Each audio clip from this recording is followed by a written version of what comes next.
જંત્રી દરમાં કરાયેલા સૂચિત વધારાનો જો અમલ કરવામાં આવે તો મકાનના ભાવમાં 30થી 40% વધારો થવાની ભીતિ વ્યક્ત કરવામાં આવી છે, જેના કારણે સામાન્ય માણસનું ઘરનું સ્વપ્ન અધૂરું રહી જાય તેમ છે.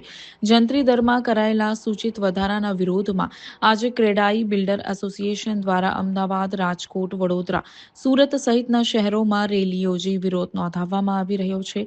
ક્રેડાઈ અમદાવાદ દ્વારા સૂચિત જંત્રી દરને લઈને અભ્યાસ કર્યો છે, જેમાં પ્રાથમિક લેવલે જાણવા મળ્યું છે કે 200થી લઈને 2000% સુધીનો સૂચિત વધારો કરવામાં આવ્યો છે.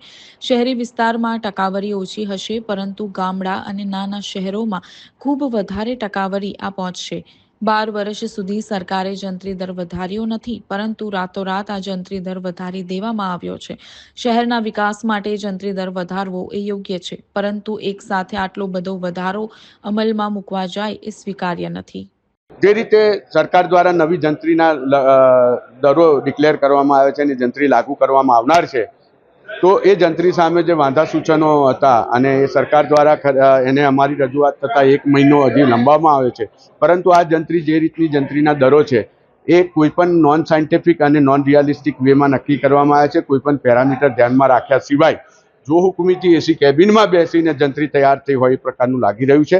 ત્યારે આ જંત્રી સામેનું જે ભાવ વધારો છે તેની અસર સામાન્ય જનતા પર, એક નાનો વ્યક્તિ જે ઘર ખરીદનાર છે એના પર આવનાર છે અને એ અસર 40%થી 100% જેવી થવા જનાર છે. ત્યારે એનો વાંધો નોંધાવવો ખૂબ જ જરૂરી છે. એટલે વાંધો નોંધાવ્યો છે અને આવેદનપત્ર કલેક્ટરશ્રીને આપેલું છે.